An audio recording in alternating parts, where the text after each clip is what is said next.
Everybody. Welcome to the Joy Reid Show. Thank you for your patience. Trying to make sure that we get this show off perfectly for you guys. It is a labor of love. Sometimes we run a little bit late just because we had a lot going on today. We actually did a live with our friends at Native Land Pod earlier in the day, so kind of threw off my timing just a little bit. But we are here. We're happy to be with you. There it is. We did this earlier. If you missed that live, that is also, it's available. You can watch the whole thing live on this channel. It was a lot of fun, but we're going to play a couple of clips in our next hour. Just so you guys who missed it can catch up on that. So thanks to everybody who tuned in for that earlier today. We had a nice little crowd and lots of great comments for the Native Land family. I got to tell y'all, this is not, I don't have a headline for this, but this just posted on social media, a company called Drop Site News, which is this news outlet. They reported that Van Jones, who, by the way, apologized for having said on Bill Maher's show, dead baby, ha, ha, ha, Diddy, that little joke that he then apologized for, and that it was like a Qatar, Iran conspiracy to get people to believe that the dead baby are real in Palestine. Turns out he's one of the mentors, along with some New York Times and other journalists, for a new sort of, I guess you must call it a propaganda outlet that is a foundation. It's a fellowship to try to shift the narrative in Israel's favor. It's like a formal group that I guess are having a fellowship to try to shift folks in New York's favor. So surprise, surprise, you might be getting a check for doing that kind of thing. But anyway, let's get into the show. Thank you all for tuning in. Please make sure to hit like, subscribe. Be sure to share. We want to make sure that we spread this new media goodness far and wide, especially big ups to our team TJRS members. We appreciate y'all. Now, we had a great time earlier today doing that live stream. That was fun. We also had a great time yesterday at Black Week in New York City. And I'll show you a picture of that. Big ups to Chris Foster, who grilled me on stage. And he didn't really. We actually had a really good time at Black Week. And big ups to all of the people who put that together. I think it's their second year. It was really great. We had a fireside chat. Don Lemon was also there. Charlemagne, lots of other content creators, Black content creators were part of that. So thank you very much for having me and the Joy Reid Show family. Let's get to some headlines on where we stand at this moment in MAG America. We've now passed the 1 week mark in the Republican federal government shutdown. How's that going for everybody? Let me tell y'all where we stand, big picture. The Senate actually is still at work. They did not go home since all those elected officials are getting paid. I'm glad at least 100 of them are actually working. Their staff's also not getting paid, but they are. The members of Congress, the United States Senate and House are getting paid. The senators did vote again today on these competing proposals, one from the Democrats, one from the Republicans, to reopen the government. That went nowhere, of course, as always happens, because they're just on very different pages. U.S. military families now figuring out what are they going to do if their paychecks don't arrive on October 15th as they're supposed to. House Speaker Mike Johnson has signaled that House Republicans would not support a standalone bill proposed by Democrats to just pay the troops during the shutdown. The Republicans are against doing that. If you're traveling, you may be starting to feel the impact of that shutdown as air traffic controllers staffing issues are leading to delays at major airports. 11,000 air traffic controllers are currently working without pay since they're considered essential employees. I don't feel safe with that. Do you feel safe flying when those people ain't getting paid? And while Donald Trump and his friends in the House are preparing to head out and play some golf, because of course, I mean, they deserve a break. They're getting their salaries, so they're going to go golfing. His friends in the House are going to go golfing while you're suffering. And this while the construction on his $200 million ballroom still going forward on schedule. Shutdown be damned. They're not going to let a little shutdown stop Trump from getting his enormo giant ballroom that's bigger than the White House. He needs it. He needs his luxuries. Axios got hold of a White House memo, meanwhile, where our friend Russ Vought of Project 2025, who now runs the White House Budget Office, he had said maybe they don't have to pay these federal workers any back pay when the shutdown inevitably ends. This is the scoop from Axios. White House memo says furloughed federal workers aren't entitled to back pay. Furloughed federal workers, they say, aren't guaranteed compensation for their forced time off during the government shutdown, according to a draft White House memo described to Axios by three sources. If the White House acts on that legal analysis, it would dramatically escalate Donald Trump's pressure on Senate Democrats to end the week-old shutdown by denying back pay to as many as, wait for it, 750,000 federal workers after the shutdown. Trump wants the Democrats to back a continuing resolution to fund the government with no strings about health care subsidies attached. That is why there's a shutdown, right? Let me let you listen to Donald Trump himself saying out of his own tiny little lips that people might not get their checks. They may not get paid.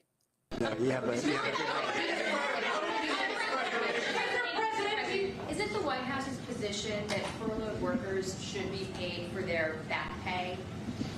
I would say it depends on who we're talking about. I can tell you this, the Democrats have put a lot of people in great risk and jeopardy, but it really depends on who you're talking about. But for the most part, we're going to take care of our people. There are some people that really don't deserve to be taken care of, and we'll take care of them in a different way. Okay? Thank you. We'll take care of them in a different way. What the hell does that mean? By the way, big ups to Kenneth Reid, who says he's our most loyal reader. He spells his name R-E-E-D, but we forgive you for that. We think your read is just as good. But Donald Trump saying himself out of his own tiny little lips that, we'll take care of them in a different way. Not everyone that Democrats hired, that he claims only Democrats have hired federal workers, they don't deserve any money and he's not going to pay them. So there you go. And Republicans have been like a little wincy about that, right? And they do control the whole federal government, but they're still somehow trying to pass the shutdown off as Democrats doing it, saying that the Democrats are the ones holding up reopening the government because they want to give free health care to undocumented immigrants. And they use the I word, which I say is just the N word for brown people. But even the Rupert Murdoch-owned Wall Street Journal says, nope, that's not true. Nope, this is the Wall Street Journal's reporting. Republicans have amplified Republican talking points that Democrats want to give health care to people in the country illegally. Unauthorized immigrants aren't eligible for ACA benefits, and they aren't allowed to enroll in Medicaid under federal law. But some federal dollars do go toward emergency Medicaid coverage for migrants without legal status. And that is exactly what I told you all in the last show when we talked about this. If you are undocumented, you cannot sign up for Obamacare. You're just legally not allowed to do it. And how would you do it? You'd have to expose yourself. But if you get hit by a bus and you go to the ER, they're going to treat you because there's a thing called EMTALA. There's a law that says that you have to treat anyone who comes in bleeding and dying. You have to treat them. It's just that they're not going to have to pay a bill because they're not allowed to get Obamacare. If you actually let undocumented immigrants buy Obamacare, then they would have to pay their own bill if they got hit by a bus. But because people are so freaked out about undocumented people that they don't want them to get anything, they can't buy the health care that would let them pay their own way. So you're going to treat them at your expense. That's the only way they're going to get health care is if they get hurt and they go to the hospital. They're going to get treated at your expense because Republicans won't let them buy Obamacare. And see how that works? And Republicans are getting exposed on this stuff over and over again because here's the truth. And this is the facts that you need to understand. There are two reasons why House Speaker Mike Johnson pushed through this so-called clean CR, which means they left unchanged the House's previous bill that does allow those federal premium supports for Obamacare healthcare policies to expire. They expire December 31st, which will drive up healthcare costs, not just for people on Obamacare, but for all of us. So they want to let Obamacare get worse and get more expensive because they want to end Obamacare. That's reason number one. Reason two, that he won't reconvene the House to even negotiate on this issue is that if he reconvened the House, he would have to swear in Adelita Grijalva, who would then become the 218th vote to discharge a bill to the floor, meaning let the bill come to the floor to release the Epstein files. Here goes Mike Johnson. I have to play this for you. This is Mike Johnson getting called out in person to his face by the two Arizona senators, Ruben Gallego and Mark Kelly. This is the two of them calling him out. I'm not going to play all of it, but here's a little bit of it. Yeah, reopen the government so we get back to work. I mean, but this excuse just keeps on moving. Yeah, the no, worst It's not great if you want representation. Not last week. no, There's no, 750. Wait, let me answer the question. We're happy that she got elected. She's filling her father's seat. That's fantastic. We have a long tradition here and a process of how we administer the oath to a member. You know, you served here for a while. We're going to do that as soon as we get back to work, but we need the lights turned back on, so we encourage both of you to go open the government. Didn't we so do can that get with the everybody back to Virginia session. Republican swore the person in No, under the same circumstance? the exception is there were two Floridians who were elected in a special election. This happened. That's when they needed the votes. They were here on a day, they had their families here, they had a scheduled day for the oath of office, and the House was called out of session that day. They had all their family and friends here, so we went ahead and went through the process. Mr. Speaker, with all due Let me respect, finish. Wait, let me answer the question if you're going to ask it. And so that was the exception we did because the family was here. Ms. Grijalva Rep-elect Graciela has not yet had a scheduled date because she was elected after the House was out of session. So I'm anxious to administer the oath to her How much is this as soon extra? as you guys just vote don't to want open the her to be government. on the Epstein. You can let me know want when to you want me done. discharge. How much? It's Because you're totally absurd. You no, guys it's are okay, experts so at keep red on moving herrings this, and just keep distraction. moving along. No, I'm not. There's nothing to do with Epstein. The House Oversight Committee, is working on the Epstein files right now, releasing 34,000 pages and more on the way. You know she's key to Let that me discharge finish. petition. Let me finish. The House You Oversight just Committee. keep coming up with excuses. This is an excuse so she doesn't sign That's on to correct. that. That's correct. Absurd. This is the longest. No, not You absurd. want to answer the question? If you ask the question, You're let me not answer. Yes, we do. We want you to answer the This question. entirely has to do with Okay, Epstein. you see, this is a publicity stunt. Let me tell you what's happening. The House Oversight Committee is working on the release of the Epstein files.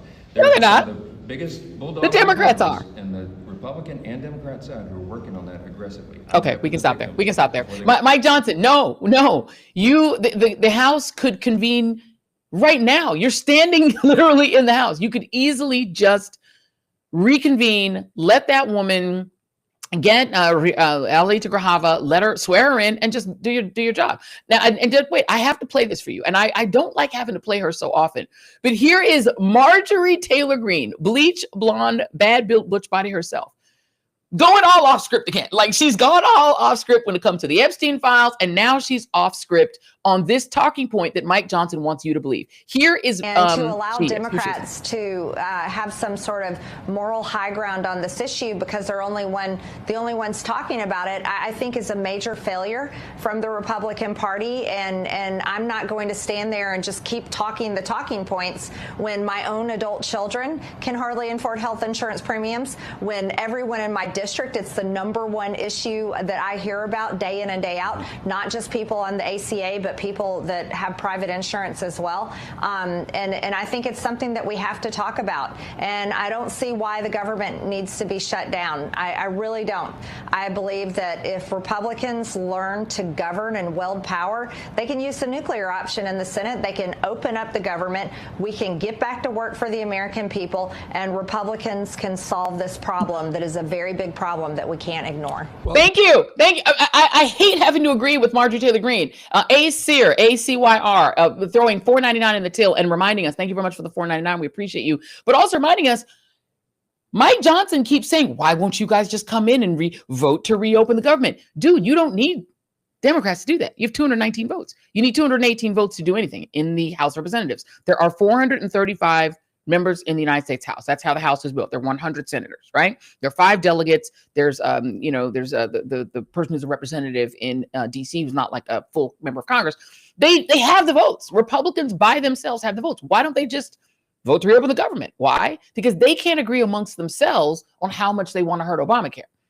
Let me now let you watch this CNN piece, because this is what they want. Let you listen to CNN, not me, but a CNN expert explain how much more you're going to pay for healthcare because of them. Here it is. Insurrection Act, under what conditions or terms would you? Well, I'd do it if it was necessary. So far, it hasn't been necessary. Oh, wait, that's not it. We're going to stop there. We're going to stop there. Nope. Under what conditions or terms?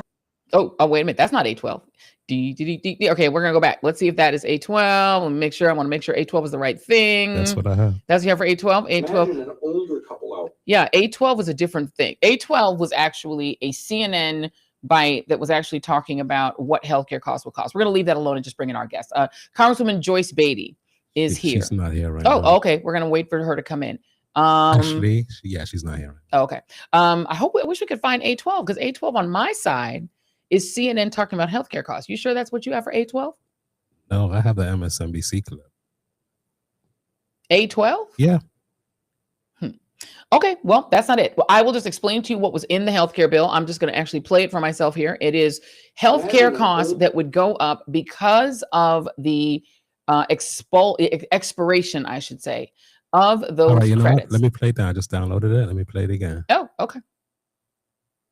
There it is. Oh, that I can Imagine see an it. older couple out there who's making $85,000 a year. That's not billionaires or anything like that, but that's a higher earner in this case. Here's their current premium, $7,225 per year. That's 8.5% of their income. That's sort of the top end under the current rules. Under the change, if it expires, that will jump to $25,000 per year. That's almost a 30% increase. That's almost 30% of their income, not an income, 30% of their income for the year. That's a tough thing if you're making $85,000 a year.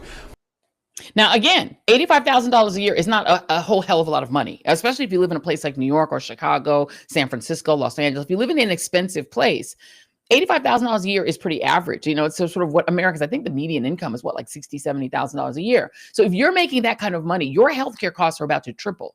This is not a nothing issue. Mike Johnson keeps saying, we're just trying to have a clean CR. We just want to pass a bill that doesn't change anything. No, what you don't want to change, Mike Johnson, is the bill that Republicans alone pushed through earlier this year, which allows the premium support that the federal government provides people who get Obamacare. They actually sort of write you a check. They help to reduce the cost of your premiums using federal assistance to Obamacare if you have Medicaid Plus, which is Obamacare. Those premium supports are set to expire statutorily, meaning the law that allows them to exist, it's done at the end of this year. In November, next month, is when you're supposed to re-enroll. If you have, remember, like if you have a healthcare plan at work, right? There's a re-enrollment period and you have to sign up again. That period actually begins in November. And then on December 31st, your premium supports, they go away, they expire. And there are estimates that some people's bills could go up 3 times. They could triple. They could triple for somebody that has a normal healthcare plan, the kind of healthcare plan a lot of us have, a lot of people have. So you're now talking about making healthcare literally unaffordable for the American people because Republicans want Obamacare to be terrible. Because if Obamacare is terrible, if Obamacare is unaffordable, they can say, see, Obamacare is no good. We're going to replace it with something better. And the better that they want to replace it with is what we had before Obamacare, which is where healthcare companies can charge you whatever they want, can do whatever they want to you. And it's the free market. They call it the free market, meaning they're free to gouge you. Exactly. I do believe we now have the Congresswoman here. Let's bring our Congresswoman in. Congresswoman Joyce Beatty of the great state of Ohio. And I believe you represent District 3 in the great state of Ohio. That is correct, Joy. I got to know better know a district is what we try to say over here at the Joy Reid Show. Thank you so much, Congresswoman. Where do we stand as regards the shutdown on the House side? Well, where we stand here is, as you can see, I'm in my office. I'm in D.C. We're here working. We're fighting for the American people because what we're saying is I've heard you say and you've heard me say, no health care, no vote. We are holding strong. We are united because we know what's at stake. We know the millions and millions of people who will lose their health care. We know right now that, and I heard you say, they're gouging everything. And healthcare is going up. We're trying to lower the costs. We're trying to make sure that we fight against these cuts because it'll make a difference. I mean, if I look just in Ohio or in my congressional district alone, the hundreds of thousands of people in my state that will be out of healthcare. We know that, look, this is a historic doubleheader. They want to cut Medicaid. They want to make sure that they raise the cost to make premiums unaffordable. People's costs can go up as high as 75%. And we already know for people who look like me and you, we're already behind the 8 ball. That's right. And they're trying to make this, and this is what I'm so proud of House Democrats. We had a hearing today. All day long, we've been doing press. We've been in hearings. Our caucus is here fighting under the leadership of Hakeem Jeffries. But here's the thing I want the American people to know. Republicans lie. It's just that simple. They're lying about what they're trying to do. We know that November 1st, we start all over again with signing up for our health care.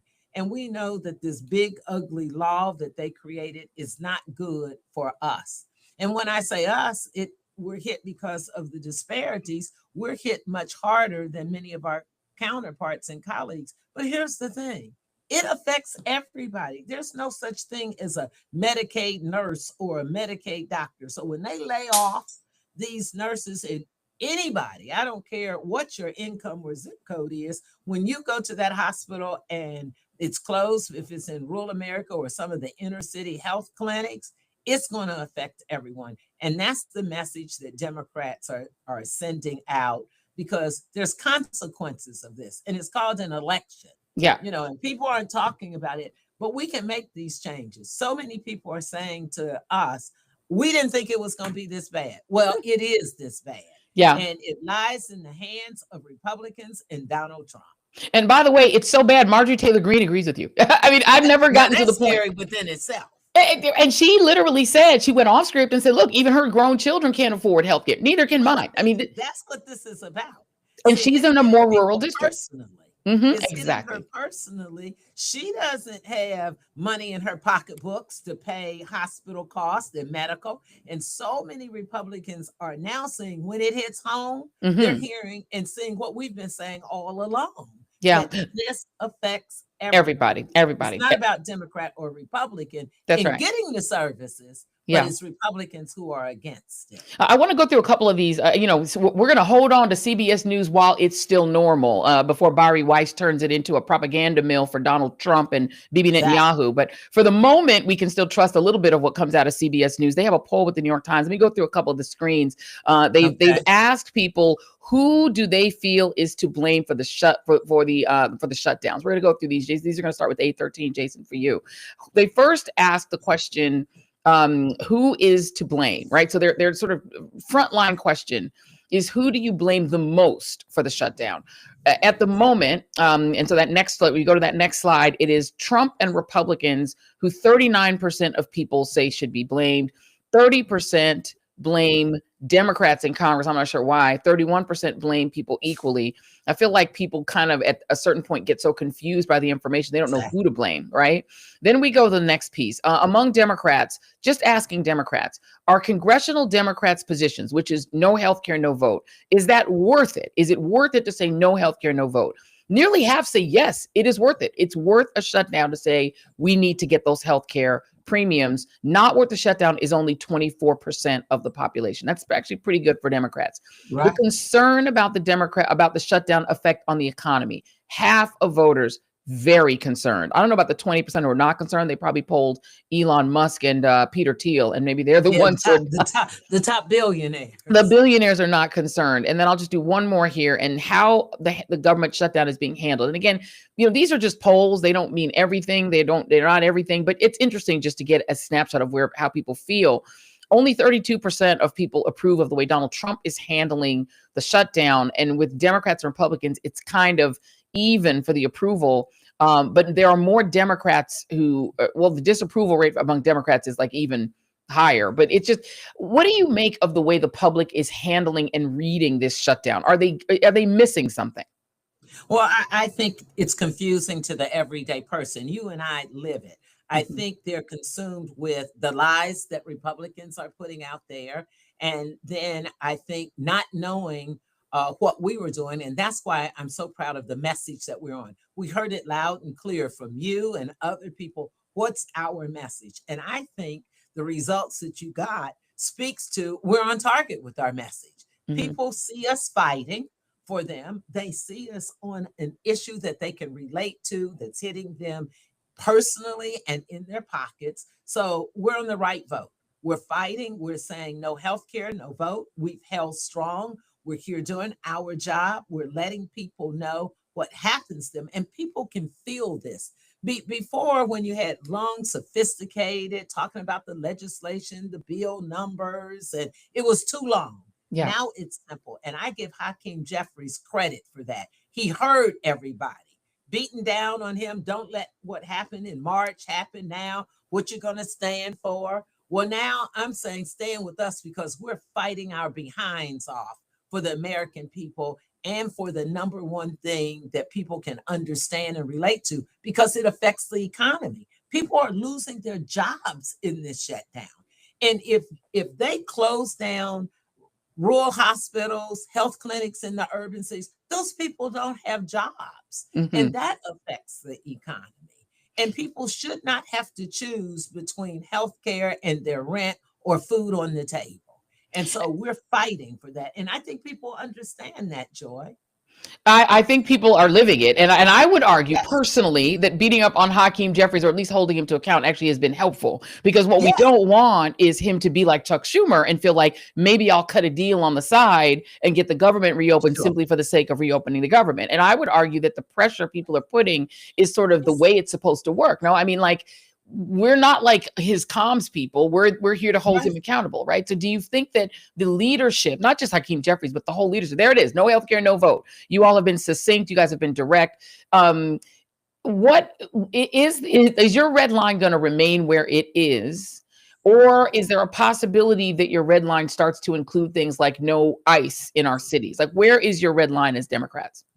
I think right now we're starting with lowering the cost. Is strictly on healthcare, lowering the cost, not having the cuts, meeting the deadline so people can have healthcare so they're not feeling the pain. But I also agree with you on holding the leadership accountable, holding each one of us accountable.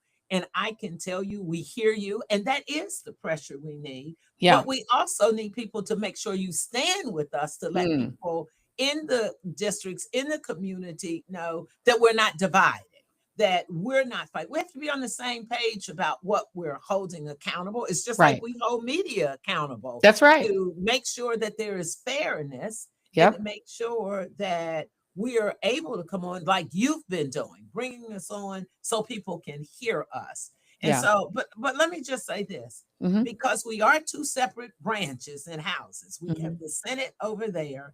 And so we need to keep pushing them and applauding them for 6 votes they failed. I was real nervous about that. Let me be honest. But I am proud of my colleagues over there, and especially our Congressional Black Caucus members over there, who have been extremely strong. And so the House, we have gone on record with we are united and we understand what's at stake. Because if we stay united, if we get this victory, and I don't know what the total victory will be, but it is not to fold and not get something. That's right. That's amen. Victory has to be getting something that we're fighting for, because that comes back to the polls at election, that we held strong, we fight for the American people, and it made a difference. Make the goals clear, make the win clear, and make it doable. And so I think what you're doing makes sense, because you're saying here's a clear goal. If you meet that goal, then you should be applauded. And I think that's the way we have to be as constituents and as voters, is that we hold our administration, we hold our representatives to account. We say, this is the goal we want you to do. And when you meet that finish line, we don't then move the goalpost again and say, well, now we want you to do this too. We have made it very clear. I think the American people have made it very clear. The tripling of our healthcare premiums is unacceptable. Democrats holding that line. Congresswoman Joyce Beatty, you're great. Thank you so much. We appreciate you being here. Thank you, Joy. Thank you very much. Well, you heard it all. We want a clear goal. And I think this is important just for us as voters to think about, right? Like, we like to take a swat at Hakeem Jeffries from time to time on some issues. I don't agree with him on Israel and other things like that. But what we have to do is we have to have measurable goals. And then you have to allow your members of Congress to meet those goals. And if they meet those goals, you need to high five them. Because if you're only beating up on them, you're not going to get anywhere, because they're not going to see a positive incentive to do what you say. And I wanted to ask her the question about ICE, because there is some conversation about whether they should add that. Here's the challenge. Let them meet goal 1 first. They need, and I agree. I actually think the line should have been no ICE in our cities. But what we have right now from the Democratic Party is no healthcare, no vote. You are not going to let those premiums go up. Weirdly enough, it actually unites them with even Marjorie Taylor Greene. Republicans cannot hold the line on this. They cannot unite. They cannot remain together. Part B is, if you can get a coalition together, you could also get the Epstein files as a bonus. All right, so we're going to move on now. Do we have our next guest? Jason's going to let me know when our next guest is on the table. We have our next guest. Let's bring him in. I want to bring in Democratic strategist Brad Woodhouse. He was a senior strategist for the Obama campaign and communications director for the Democratic National Committee. He now serves as president for the progressive activist group Protect Our Care. It has been a long time, Brad Woodhouse. It's been a hot minute, Joy, but it's so good to see you. It is a hot minute. A hot minute since like AM Joy Day. So it's great to see you again, my friend. Let's go through this right now. I want to show you a poll. You know, we're like I said, we're going to use CBS News polls while CBS is still somewhat functionally normal. Before Bari Weiss turns it into a propaganda outlet for Donald Trump, and maybe Donald Trump Jr. will become the new editorial director at over there when she's done with it. This is the most important issues facing the country per the CBS New York Times YouGov poll. Economy and jobs, number one, which is not unexpected. Inflation, 21%. Healthcare is right up there at 15%, more than immigration. People care not as much about crime and government spending and all the stuff Republicans claim they care about. They care about their money. They care about not being able to afford stuff, and they care about healthcare. How are Democrats doing, in your view, as far as their no healthcare, no vote messaging? Well, I'll tell you a secret, and maybe I shouldn't mention it here on the air, but Joy, we're winning. We're winning. Democrats are winning this fight. I mean, look no further than the division and the chaos in the Republican messaging. You have, oh my God, of all people, Marjorie Taylor Greene, consistently saying the right things about the tax credits. And actually, you know, one of the things we always talk about in healthcare is what are real people saying? What are patients saying? What are families saying? She's talking about her kids being impacted by these premium increases. Donald Trump has undercut the Republican position on the Hill by one minute saying he's willing to negotiate, next minute saying he's not willing to negotiate. So they're all over the map. And the beauty here is that Democrats are of accord. I mean, Democrats are on the same page on this. And look, Joy, I do healthcare. I've been doing Protect Our Care for 8 years now, but I come out of politics. Like, if there was a better, more unifying issue to fight over this, over the issue of the shutdown, I would say do that. But healthcare, go back to 2017, how united we are to stop repeal. 2018, we ran on it to win the House back. It was key in 2020, particularly our reaction and campaigning against Trump's handling of COVID. So healthcare has consistently unified the Democrats, divided the Republicans. And, you know, I was hearing a pollster the other day talk about healthcare and said it's the holy trinity of issues for Democrats, because Democrats have a significant advantage over Republicans. The issue is persuasive. In other words, it moves people, and people care about it. Yeah. People care about it. So the American people care about it. It's a top 2 or 3 issue, as you showed. And by the way, it used to be the Republicans' top issue. It is the way that they took power from the Democratic Party when Obama was president. In 2014, they routed, and in 2010, they routed Democrats on the issue of healthcare because it's personal. And when people feared that they were going to lose their doctor, or they weren't going to be able to do what they wanted and make decisions over their own healthcare because they painted Obamacare as some sort of, communist monstrosity, it actually worked for them. But now the weird thing about it, Brad, since you and I have known each other, the worm has turned in terms of people now realizing how much they love Obamacare because they really like having healthcare, which they didn't have before. Some people didn't have any access. Let me go through a couple of these numbers. This is A19 for Jason. This is the most on Trump's handling of these issues. On immigration, Trump is underwater. On the economy, way underwater, 60-40. On his handling of inflation, way underwater, because people are realizing whatever it is he promised, it ain't coming through. Are the positions worthwhile when it comes to the positions that each of the parties are taking when it comes to a government shutdown? People are very dubious about everybody's positions. Only 28% say Democrats' positions are worth it. Only 23% say Republicans' positions are worth it. Higher numbers say the other way, but you've got a big group that are not sure. Going to the next thing, how Democrats are how they're described, still not looking great. They're still described as weak by the majority of people. The biggest chunk of people, only 27% say they're strong, only 26% effective. But let's go to the next block. How Republicans are described, extreme. 6 in 10 Americans, and this is chart A22, say that what Republicans are, they're extreme. They're extreme. The last one I will do is how Donald Trump is described in this CBS YouGov poll. I said New York Times, I meant YouGov. Donald Trump is described, he used to be described as tough, that's gone down. Energetic, that's gone way down because his cankles probably make people feel he's not so energetic. He slides down those ramps like he can't walk. Focused, yeah, people are like, yeah, no, he's underwater there. Effective, yeah, people used to think he was effective. They're like, nope, 47%. Competent, I mean, I don't know if they meant corpus mentis competent. I don't know if they meant like non-senile competent or just good at his job. Either way, it ain't good. So Trump is in a bad place. Does that mean anything when Donald Trump is an authoritarian? Because he ain't going nowhere, but him being unpopular, does it matter? Well, yes, it totally matters, and it weighs on Republicans that are going to be running in 2026. I mean, the lower Trump's approval rating, the more that will weigh on them, the more of an opening it will give Democrats to expand the map. And you remember 2022, he was not president any longer, but it was the aftermath of the January 6th insurrection of 2021, and he went out and he campaigned for all these election deniers. The American people didn't like it. His approval rating, his favorability rating plummeted.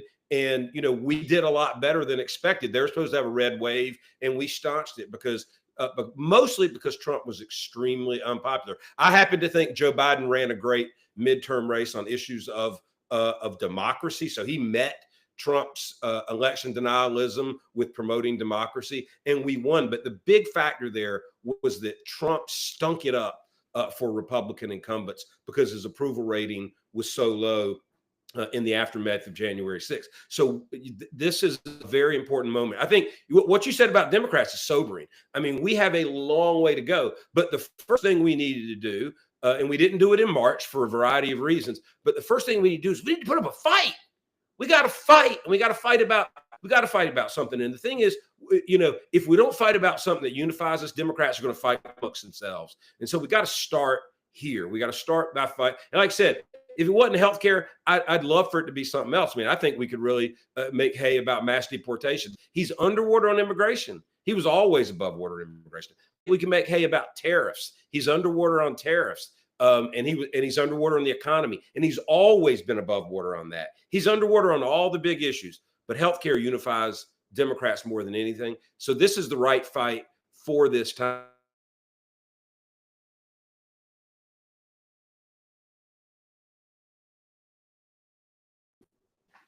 I can't hear Joy.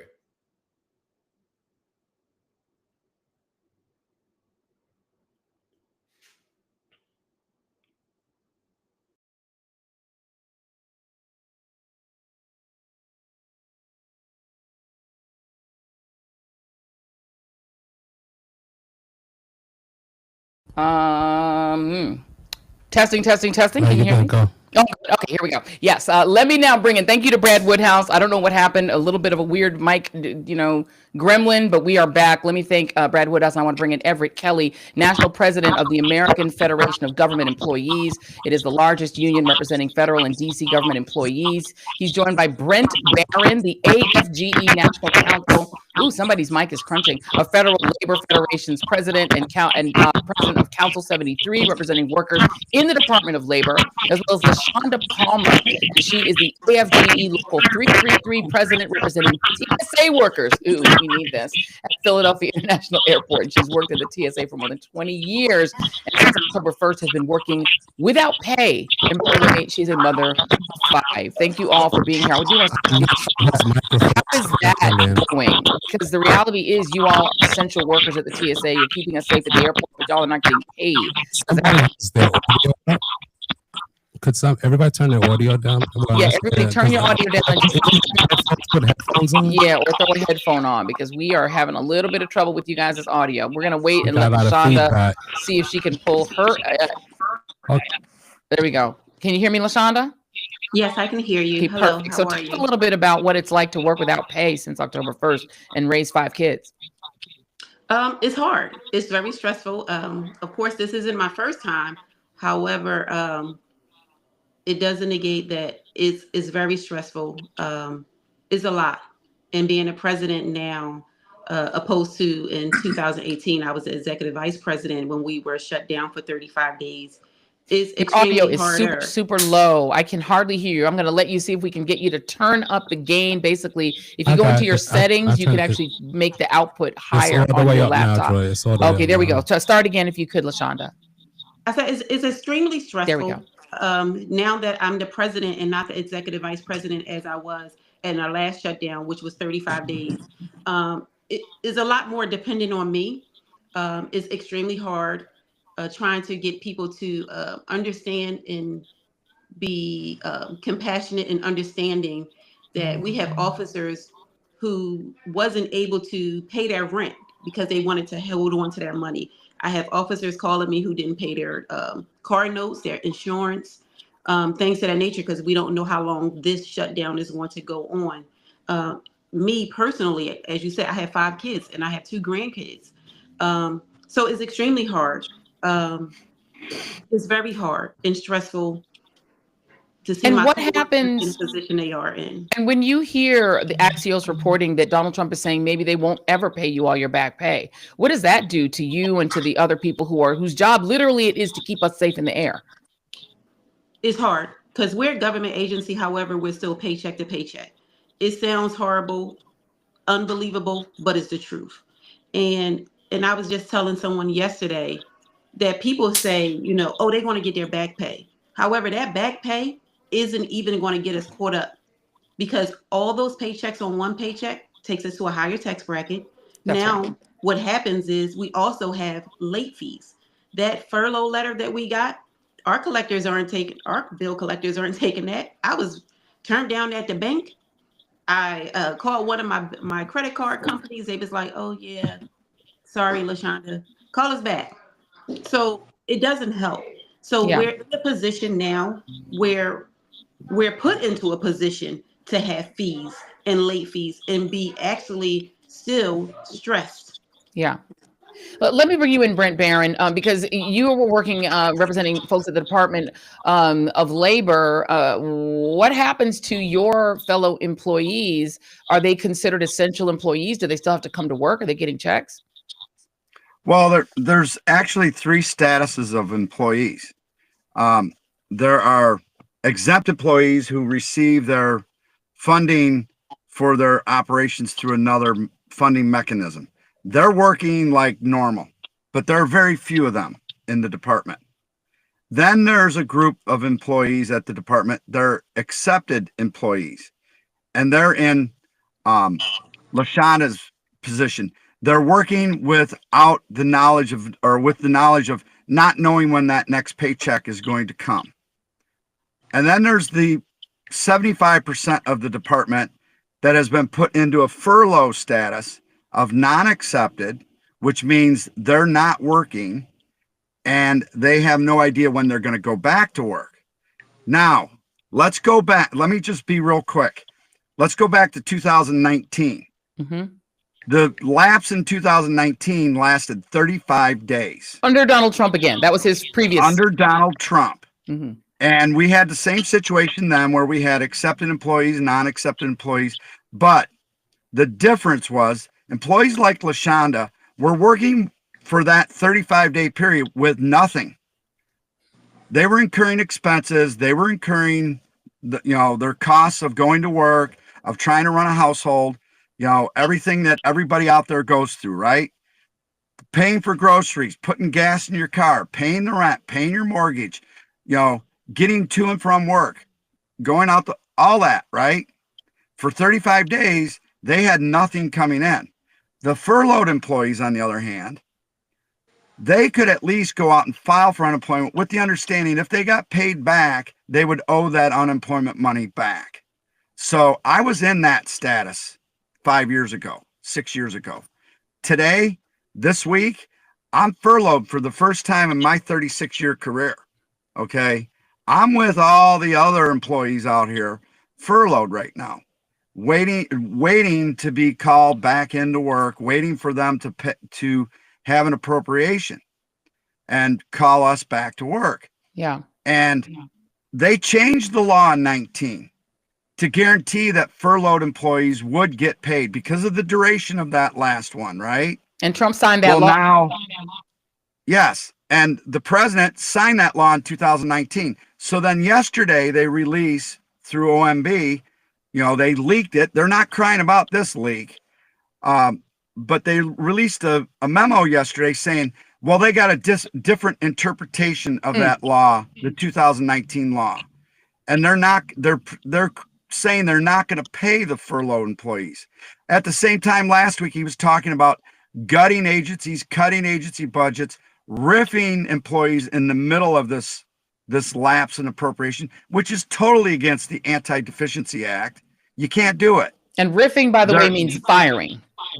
Yes. Riffing means giving someone a notice saying, you got so many days, and after that so many days, you are no longer going to be working for your agency. So this administration is operating without a net right now. Yeah. And they're total disregard for any of the existing statutes that are out there. Everett Kelley, I'm going to give you the last word on this, because this should be the subject of a lawsuit. If Donald Trump and Russ Vought, who wrote Project 25, who was one of the main writers of Project 2025, if they refuse to pay furloughed employees, are y'all going to sue? Joyce, first of all, thank you for having me. Of course. Thank you for inviting LeShanda and Brent. We definitely would sue, okay? Because we know that what they're doing is illegal.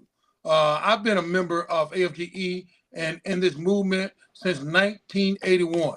I've never seen anything such as what we're seeing today. I've not seen anything like it. To see these employees traumatized and call names, and I mean, it's inhumane and it's un-American. So certainly we will be suing in that event.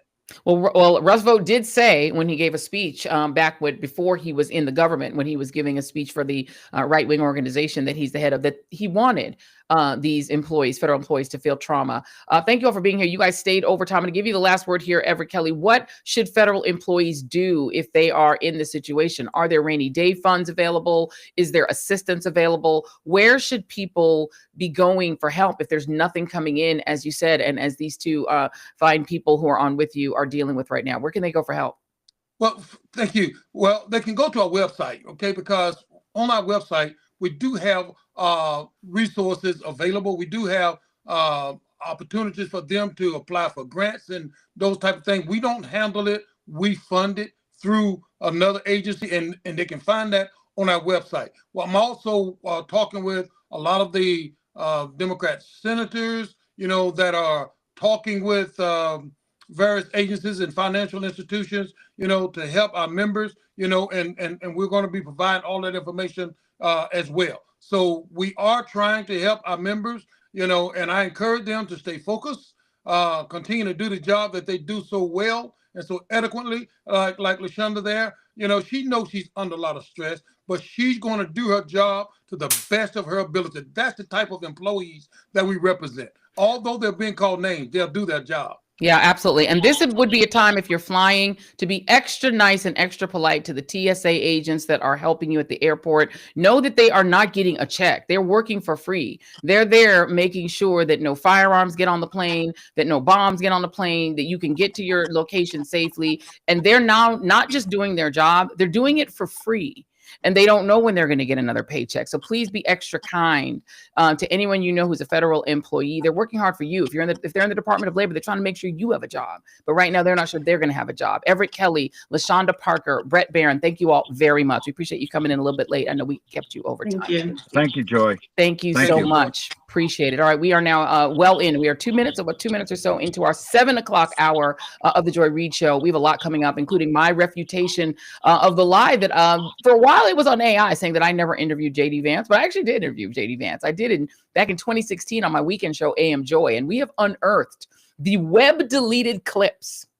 And I'm going to bring them to you this hour as I continue to troll the troll who has decided that it is his job rather than being vice president. By the way, he is getting his check. He's getting paid. The United States senators are getting paid. And the members of the House are getting paid. Their staffs, on the other hand, not so much. That they're getting paid. The lawmakers who are golfing with Trump, they're going to get a check. Trump's getting his check. And I'm like, he doesn't take the money. Yeah, he does.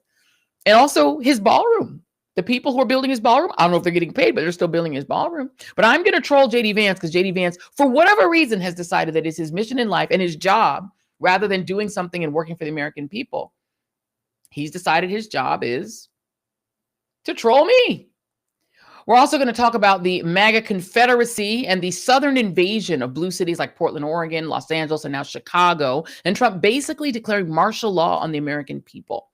And we're going to talk about his creepiest little henchman, Stephen Miller, giving away the game live on TV, and then his cat literally getting his tongue. And then we do have a really heavenly moment of joy at the end of the show. I'm really excited about it. So welcome back to hour 2 of the Joy Reid Show.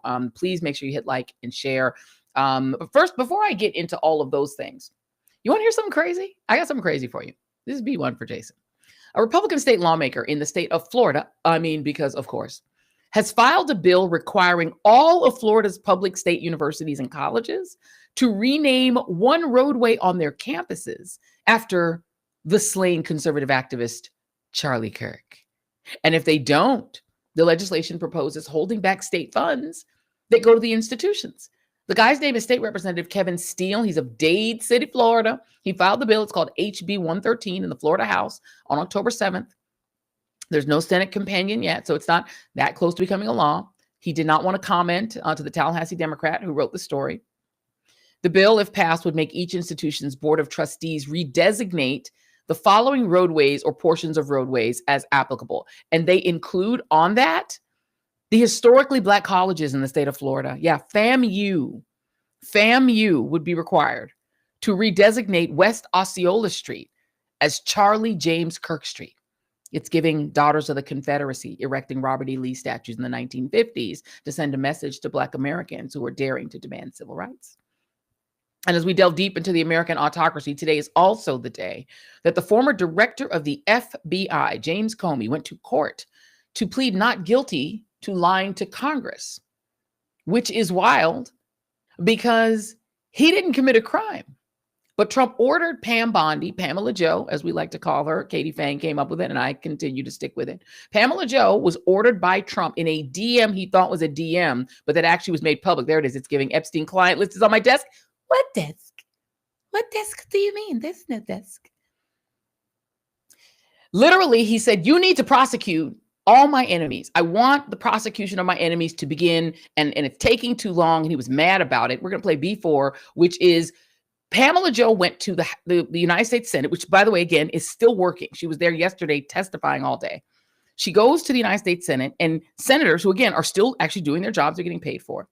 And here, let me play you Mazie Hirono, the United States Senator from Hawaii, trying to get her to explain why you're prosecuting James Comey. Here's that. An indictment against James Comey.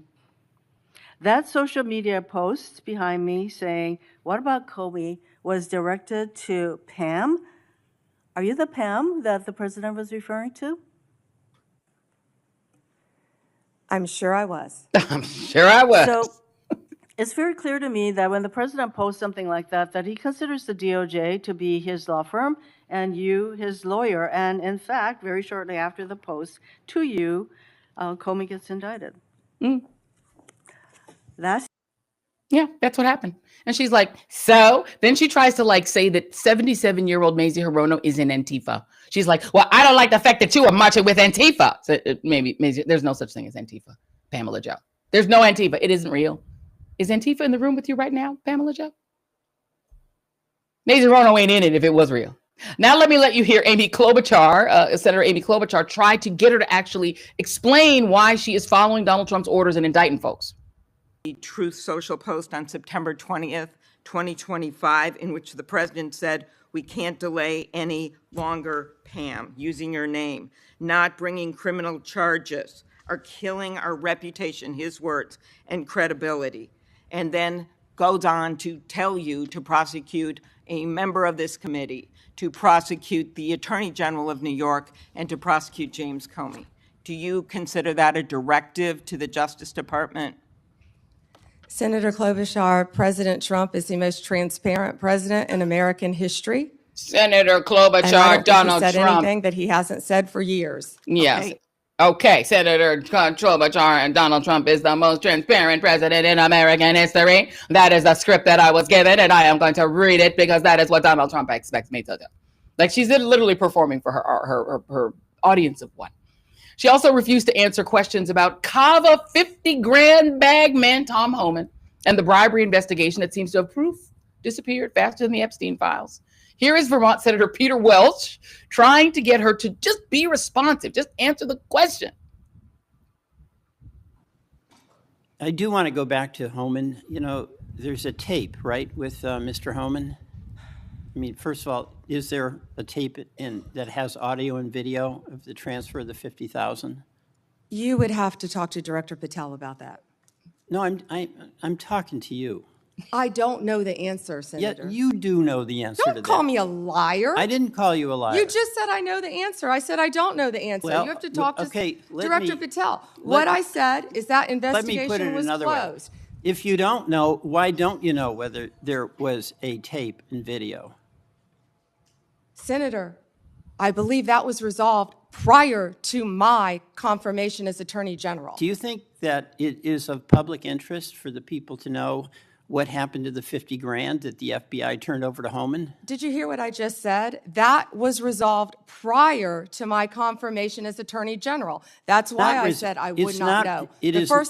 It's not resolved. There's $50,000. Homan has it, or somebody has it. Do you have no interest in knowing where it is?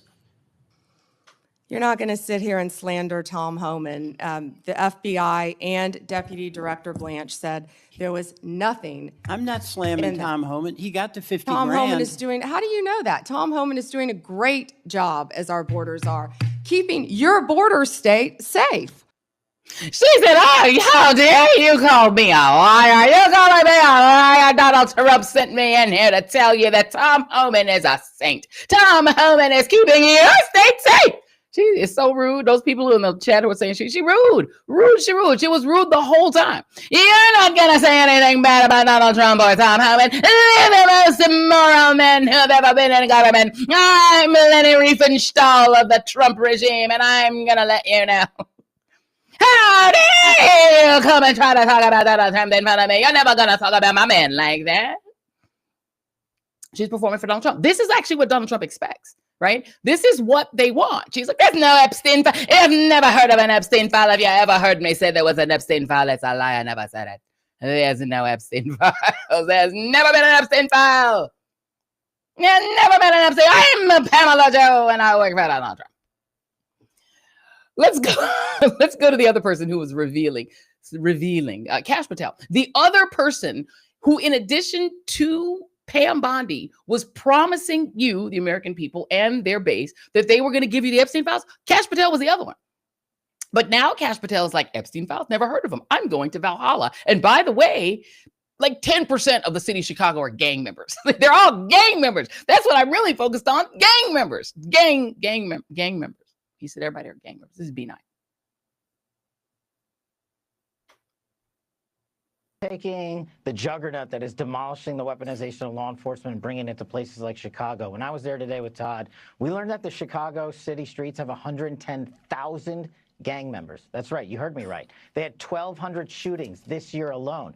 360 homicides. When politicians choose to side with those metrics and not their citizenry, thank God we have President Trump and this Department of Justice and this FBI going in there and crushing violent crime. And President Trump sent us into these cities quietly to set the stage, to set up for the National Guard, to see the success that we saw in Washington, D.C., in Memphis. The FBI has been leading the charge in every single one of these streets because we know how to gather ground-level intelligence, and we know how to put handcuffs on the bad guys, and we know that we have the backing of this administration. And most importantly, the agents at the FBI know that they have the backing of the American people and their government. Yeah. Well, how come they all are starting to sound like each other? Have you guys noticed that?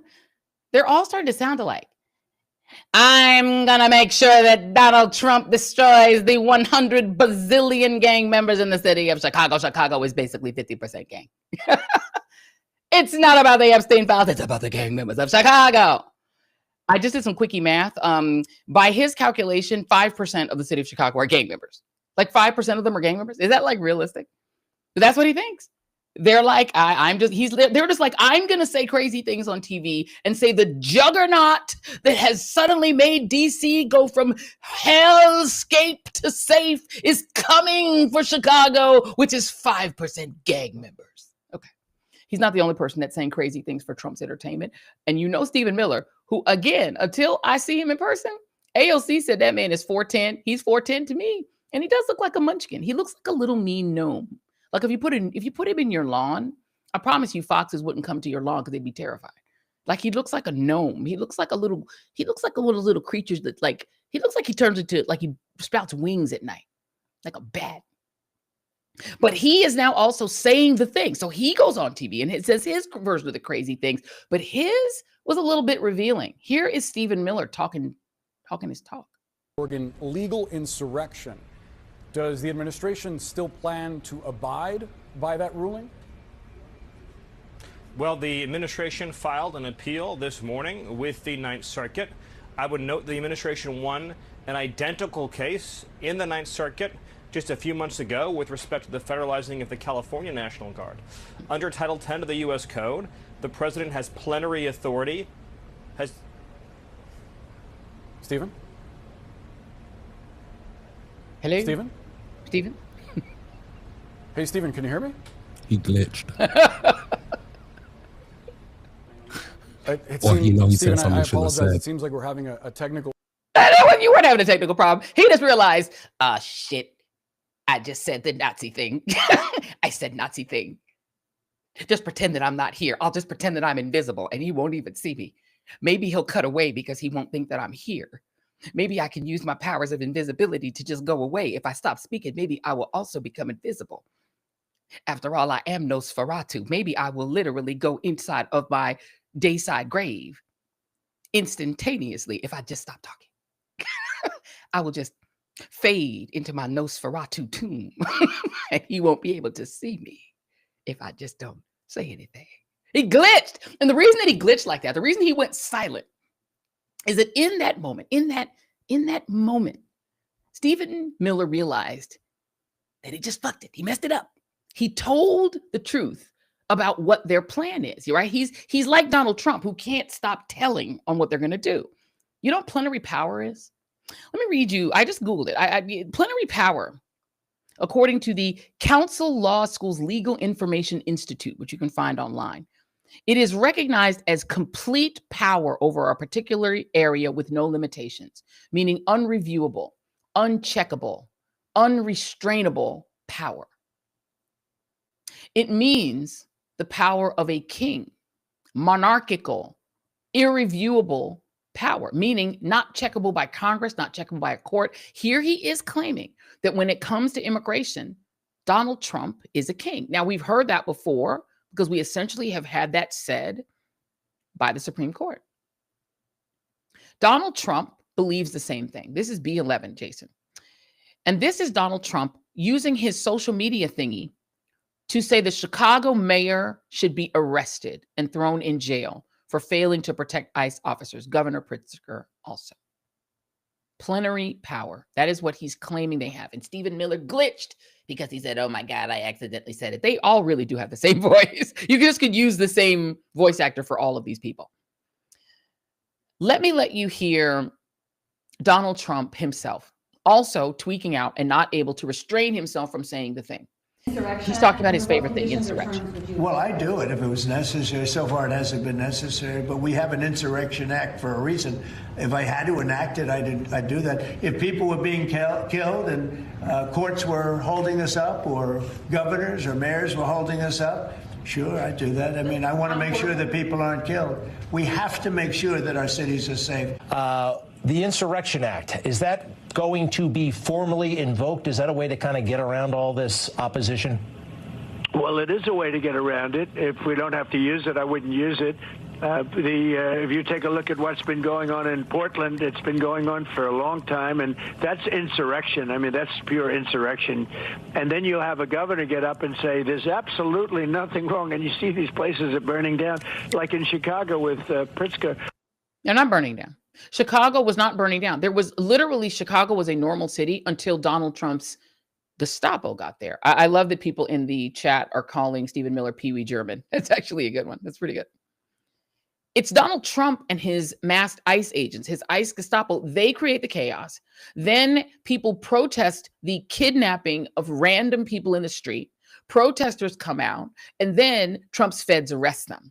So random feds, it's not just ICE. You're getting hit by all kinds of feds. They're dropping and repelling not just ICE, but ATF and all sorts of other feds onto random apartment buildings in the middle of the night or at 1 o'clock in the morning, zip tying children, creating chaos, and then saying, if you don't have the local police help us kidnap people, it's an insurrection. And Trump is now threatening to literally invoke the Insurrection Act because he's claiming it's an insurrection. What is the Insurrection Act? It was passed in 1807. It allows the President of the United States to mobilize the United States military to to conduct civilian law enforcement activities under certain circumstances. The last time the Insurrection Act was used on American citizens was in 1992 in the LA riots. That's the last time that U.S. military were put onto the streets of the United States using the Insurrection Act. Donald Trump is saying that not because there are widespread riots. I want to note that the Insurrection Act was not used when a literal band of marauding Trump supporters tried to overthrow the government and ransack the United States Capitol. He didn't use it then. But he's saying that they're going to put armed agents and masked men in civilian clothes, have them kidnap people. When people react to that, they're going to call that an insurrection. And if the mayors and governors of those cities and states don't cooperate and allow their police to cooperate, if they hold their police back, then they're going to say the whole city and state is under insurrection and put the military in there. Let you hear the Chicago mayor's response. This is Chicago Mayor Brandon Johnson. If he was serious about safety, he would not have defunded a program of $800 million that was geared towards violence prevention. He cut the ATF budget by 30%. He has defunded our education system. He has defunded our transportation system. He is firing Black women across this country. He's defunding our healthcare system. This president is absolutely out of control, and it's incumbent upon all of us. If there was ever a time for working people to unite in this country, now is that time. And the city of Chicago is going to stand firm in protecting humanity and protecting and defending our democracy. All right. Okay, and now let you hear Governor Pritzker himself. And he basically told Jacob Soboroff of MSNBC, he's not sure he thinks Trump is super serious about this arrest. What does that mean exactly, Governor? Do you believe that he would follow through or that he'll chicken out? He basically said the same thing to Governor Gavin Newsom when I was with him at the height of the raids in the Los Angeles area. Governor Gavin Newsom is walking free on the streets of California. You think that he'll chicken out, or would he ever arrest you? Well, you know the expression, Trump always chickens out, taco. And I got to say, he can't arrest. We've done nothing wrong here. And very importantly, it's Donald Trump that is breaching the Constitution, breaking the law. We're taking him to court, and I believe we're going to win. Right now. But Governor Pritzker is pragmatic, as is the governor of California, Gavin Newsom, because he also went on with Rachel Maddow and issued a pretty stark warning about what he sees as Trump's true goals. And here's Pritzker again. Well, the broader goal, I believe, is the militarization of major American cities before the 2026 elections. Let me be clear about what's going on the streets of Chicago. They have dressed ICE and CBP in fatigues, put them in military gear, including with automatic weapons, and had them marching up and down major streets in downtown Chicago. It's a signal that they're trying to send that it's okay to have troops on your street, that this would be a welcome thing for people who live in Chicago. Nobody here welcomes it, by the way. I mean, literally, as they're walking down the street, people are yelling at them. But they think they can get people used to the idea. And next year, I fear that what they're going to do is deploy these folks eventually to polling places and say they're protecting the vote. Donald Trump knows that without shenanigans and without these breaches of the Constitution, that he's going to lose the Congress. And if he loses, he's going to immediately, in the aftermath of the election, do what he said he might do in 2020, which is use the military to confiscate the ballot boxes and count the votes, claiming that there's fraud. Remember, he's called up all 50 states' election data to the Department of Justice because they want to review all 50 states for fraud. And they won't tell you exactly what they're going to do, but I fear that these are all connected. And this militarization, even without National Guard or military troops on the ground, you're seeing ICE act like a militaristic organization. You're seeing CBP act like it. One more thing. CBP, I want to remind you, the Customs and Border Patrol, they're supposed to only operate within about 100 miles of a border. We're not anywhere near a border here in Chicago. So how can they operate here? Well, they're claiming that Lake Michigan, the shores of Lake Michigan in Chicago, those shores are the border of the United States. But Canada is an awful long way from here across Lake Michigan. So we know that they're using it again as a pretext. They want CBP here. Those are the folks that you saw in uniform marching up and down the streets. Greg Bovino, who led the effort in Los Angeles for the Customs and Border Patrol and ICE, is leading the effort here in Chicago. And you saw what happened in Los Angeles. They incited people, and they're doing that here in Chicago.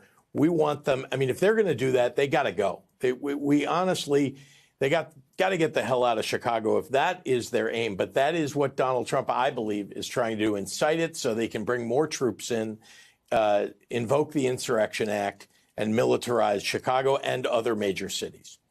You've got to hear him out, because this is, think about it for just a moment. See what you're saying. By the way, he also did add something else. Let me just tell you what else he said. He did a call-in interview with the Chicago Tribune, and he said that Donald Trump is deploying troops to Chicago, not just during his because of his obsessive fixations, as he called it. He said it's also due to dementia. J.B. Pritzker said it's not just his fixations. It's also dementia. Let me read a little bit of the Chicago Tribune story. In a scathing critique of President Donald Trump, Governor J.B. Pritzker on Tuesday accused the Republican president of deploying National Guard troops to the Democratic cities of Chicago and Portland based on fixations that stem in part from him being mentally impaired. This is a man who's suffering dementia, Pritzker said in a telephone interview with the Tribune. This is a man who has something stuck in his head. He can't get it out of his head. He doesn't read. He doesn't know anything that's up to date. It's just something in the recesses of his brain that is effectuating to have him call out these cities. And then, unfortunately, he has the power of the military, the power of the federal government to do his bidding. And that's what he is doing. The governor's comments came as National Guard troops were assembling at the U.S. Army Reserve Training Center in far southwest suburban Elwood, and Trump's administration was moving forward with deploying 300 members of the Illinois National Guard for at least 60 days, which they won't probably get paid for, over the vocal and legal objections of Pritzker and other local elected leaders. The Trump administration has said the troops are needed to protect federal agents and facilities involved in its ongoing deportation surge, and has sought to do much the same in Portland, Oregon, though those efforts have been stymied so far by federal court rulings. A federal judge in Chicago is expected to hold a hearing this week over the legal efforts by Illinois and Chicago to block the deployments, which Pritzker and other local officials say is not only unnecessary, but a violation of the Posse Comitatus Act that prohibits the use of U.S. military assets from taking part in law enforcement actions on domestic soil. During the interview, Pritzker, who's also been one of Trump's harshest critics, and he's also a potential 2028 presidential Democratic candidate, said the courts will play an integral role in challenging Trump's efforts in Illinois and across the nation. We're not going to go to war between the state of Illinois and the federal government, not taking up arms against the federal government, Pritzker said. But we are monitoring everything they're doing and using that monitoring to win in court. What he's saying, and I think what you're also hearing Gavin Newsom say, is that this is a rehearsal. Donald Trump is rehearsing, getting people used to seeing military on their streets. They're claiming first it's about immigration. Then they shifted and said it's about crime. They've got a compliant FBI, a compliant DEA, a compliant Justice Department that is not going to stand in the way and protect the rights of American citizens. The Civil Rights Division of the Justice Department is busy sending letters to people who have Black Joy funds and saying you can't provide a Black Joy fund for new Black parents. That is violating the civil rights laws, and that it is against the civil rights laws for you to give grants to Black kids who want to go to college. That's what the Civil Rights Office is doing. They're essentially, adjudicating this idea of reverse racism. That's all they do. So there is no federal government and no protection, and they know John Roberts won't stop him. And once he gets you used to seeing troops on the streets of Portland and Chicago, et cetera, they're going to be there through the election. They're going to be there through this year's election, and they're going to be there through the next election. Trust and believe. Yes, absolutely. And so the reality is we are in a not a good place, because what Donald Trump is going to do is use those military troops to, Jason, can you bring me back again? They want to use those military troops to try to essentially militarize the next election, so that people will either be too afraid to vote, too afraid to go to the polls, too afraid to exercise their legal rights, hoping that that means that Donald Trump can stay in office and that Republicans can stay in power and that there essentially will be no changeover in power. Because I showed you those polls. Donald Trump is deeply unpopular.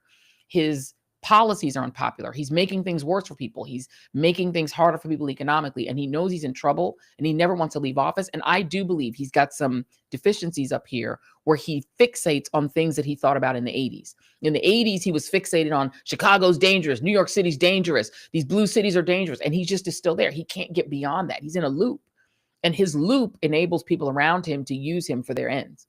And so Donald Trump is in this loop where he thinks forever that Chicago is the Chicago of the 1980s and New York City is the New York City of the 80s. He can't get out of the 80s. And so that loop in his head allows him to lean into his authoritarian inclinations. I do believe we have our guest. Do we have our guest right now? I think we might have her. You do. All right, let's bring in State Senator Graciela Guzmán. And she is an organizer for the Chicago Teachers Union and also a state senator in the great state of Illinois. Thank you so much for being here, Senator Guzmán. Thank you so much for having me, Joy. Let's talk about what's happening in your state right now. Do you concur with your governor that this exercise in violating the people of Chicago is a test to try to see if a full, I guess, Southern military occupation by Southern troops in cities like Chicago can be made permanent? Yeah, let's talk about what we're seeing in my district. The 20th district that I represent has pockets that are deeply, beautifully immigrant and have been so for a long time. And what we have seen has been untethered violence unlike anything we have ever experienced. You know, what I talk about are, you know, literally the babies of my district, the children that get awoken to doors getting beaten in, windows getting shattered as they're trying to find someone in their home. Just the other day, there was tear gas actively being deployed in front of an emergency room, impeding the life-saving care of people that needed care. Folks on the street, you know, subject to pepper bombs is what they call it when they deploy it, that basically was getting deployed in front of a supermarket, literally a stone throws away from a school. So when we really talk about some of the pieces that you just lifted up, you know, the militarization of our city to the point that it does not matter if you're in a hospital, if you are in a school, if you are in a court, if you are at home, there is no place that the Trump administration deems sanctified, right, of dignifying with life and the ability to be able to pursue happiness and safety, right? So they're saying no space is safe from us. We will continue to impede on all of these spaces until you all relent as a city and as a state.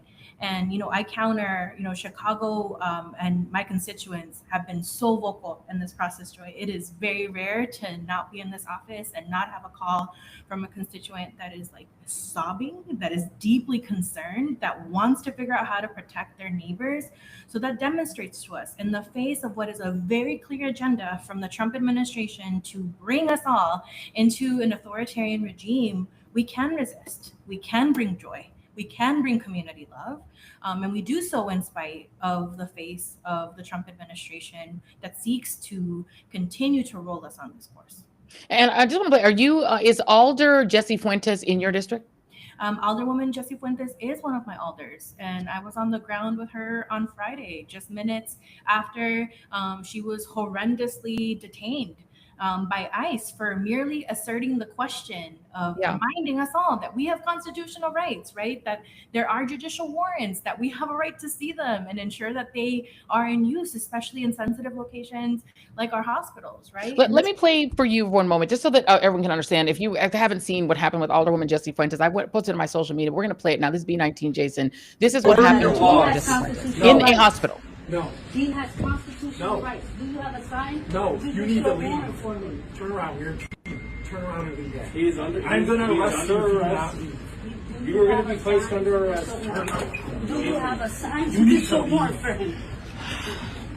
Can somebody go in the hallway and get Lisa for me, please? Judicial warrant for him.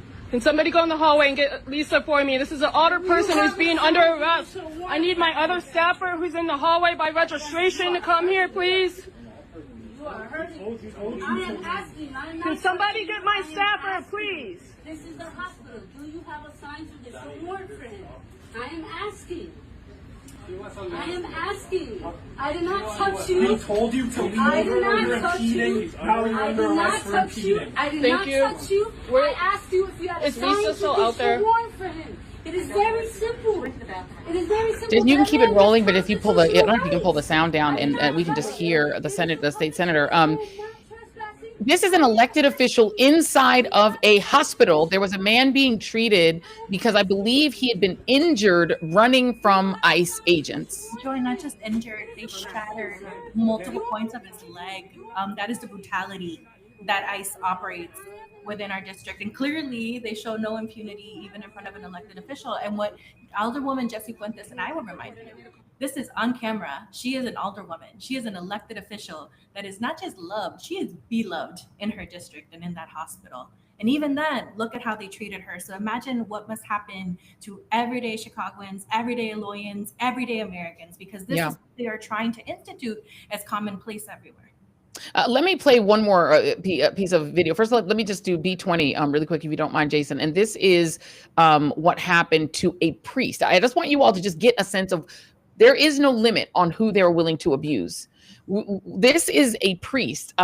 This is last month. The Reverend David Block stood in front of a Chicago U.S. Immigration and Customs Enforcement facility and spread his arms wide. Adorned in all black and wearing a clerical collar, the pastor looked up at a group of masked, heavily armed ICE agents on the roof and began to pray. He says, I invited them to repentance, he said. He's a minister at the Presbyterian Church. He said it in an interview. I basically offered an altar call. I invited them to come and receive that salvation, to be part of the kingdom that is coming. When he went to lower his arms a few seconds later, let me show you the next, this is B21. Let me show you what they did. This is, again, he's a priest in his collar and robes. He's literally dressed in his clerical collar and robes. He is opening his arms, inviting these masked agents on the roof to pray. These are the people who claim that they're Christians. And Jason, let me know when you're ready to play that, because I want you all to see they don't care about a child. They will zip tie them. They don't care about a mom. They will separate them from their kid. They don't care about a student, somebody injured. Okay, Jason, play what happened to this priest.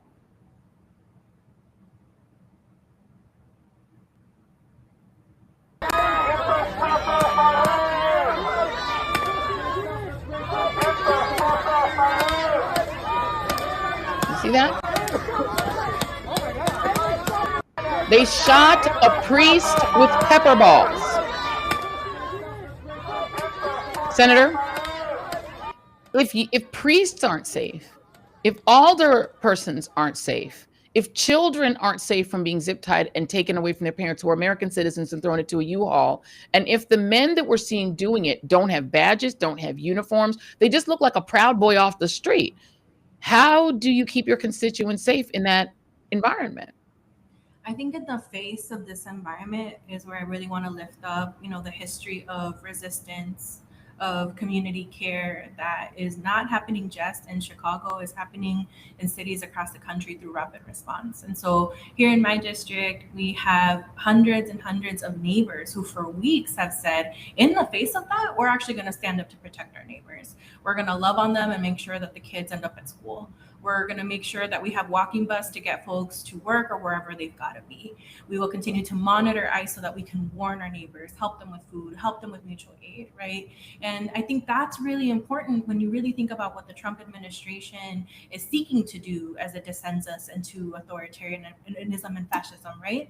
One, to disconnect us from one another, because if it can otherize anybody, fascism needs an enemy, right? Yeah. And the enemy of the moment for the administration is immigrants, but it won't be long, and they're already showing their signs, right, in terms of how they intend to demonize and weaponize anyone that they don't respect. So that's the LGBTQ plus community, or folks with disabilities, so many, of the folks that we love, right? So that's one piece that's extremely important. But how we counteract that, again, is the resilience, is the community coming together, because if we won't allow ourselves to be otherized, if we continue building unity, we can continue to resist against an administration that seeks us to do all of those things. Last question to you, because you're an organizer for the Chicago Teachers Union. How are the teachers and kids doing in your Senate district? Can I just say, I am so freaking proud of our teachers, of our school community. You know, what I have seen are principals that with their love and care are ensuring that those babies are in the safest place that they can be while they're in school. They are putting their bodies on the line. They are putting their staff on the line. They're doing everything that they can. What I have seen is that our community has wrapped around our schools. You know, Joy, we opened up a form this week to say to neighbors, if you want to patrol your school, make sure that it's safe, sign up here today. We did it for over 90 schools, less than 24 hours. The whole week is filled, 1,000 shifts. That is how deeply, despite the Trump administration seeking to rip apart our ability to have a future, an opportunity where we are all liberated, we are fighting for it.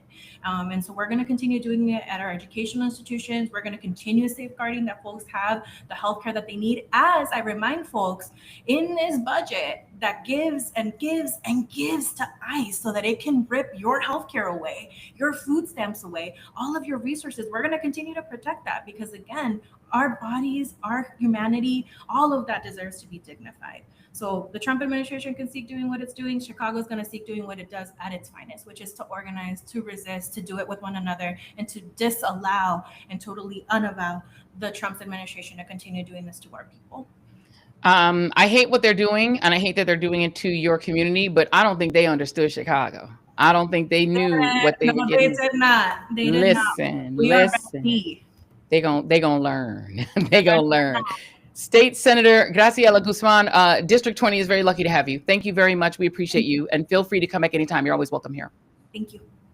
Thank you very much. And before we go, Representative Guzmán, she's doing the work. Before we go, I just want to show you the dastardly terror of another city that's under attack, which is Portland, Oregon, where Kristi Noem showed up with like a podcast friend to do one of her little PR stunts or tours in the front line in the war against Americans with the Department of War. Here she is in Portland showing you the terror that the people of Portland are facing in that very Viking city. Here she is. I'm going to show you, got my military, got my troops. We're going to look over. Don't you see how violent it is? Do you see the riots? Can't you feel the riots? Can't you feel Antifa? Actually, she's dressed like Antifa. Maybe Kristi Noem is Antifa. Why is she dressed like Antifa? She's in all black, like she's Antifa. She's looking over the riots. You can see them. You can see the riotousness and the violence. Any moment you're going to see the Antifa that she is attempting to stop. There they are. Look. Oh, wait a minute. It's a human chicken. Oh, God. A human chicken. A human chicken. Oh, God. Oh, God. The riots. Oh, God. Oh, God. I'm scared. Oh, Jason, you got to take that away. I'm scared. Oh, God. Please send in the Department of War. Please, for the love of God. For the love of God, send in the Department of War. The chicken man of Portland. The chicken man. That is why we need the Department of War and Kristi Noem to wreck shop, get these miscreants under control. The human chicken. I'm scared of human chickens. I don't know about you. That's why that is the kind of city that Donald Trump, but it is not because they are riotous. It's because they're blue and they're going to occupy them using Southern troops because they're blue. That's the reason this is happening, y'all. All right, we're a little behind, but I want to get to JD Vance. I did promise you guys I was going to get to JD Vance. Remember when he responded to my, moving on to JD Vance, to my statement that he got into Yale because of, white poor guy affirmative action with this weird meme. Remember that? And he put the bald weird meme of himself that he was like the chubby bald guy. That's weird. Well, he apparently wasn't done with me even then. He decided to say that I, Joy Ann Marie LeShanda Reid, am not grateful. I'm not grateful for the fact that my mama came here as an immigrant and they was allowed to survive and live. That they didn't put her down. They allowed her to live, and I'm not grateful enough. So he decided to troll me. So I decided to troll him back. I did a colorful response with Tommy Christopher, which you can find on my Substack, and you can find it on Tommy Christopher's and on Mediaite. But I also wrote a lengthier, more well thought out response on my Substack, which you can read. But I actually decided, what I want to do is he decided to offer me advice. I'm going to offer JD Vance some non-trolling advice too. And my advice to you, JD Vance, James David Vance, John Donald Vance, whatever your name is, JD Vance. You've changed your name a few times, but I'm going to go with JD Vance.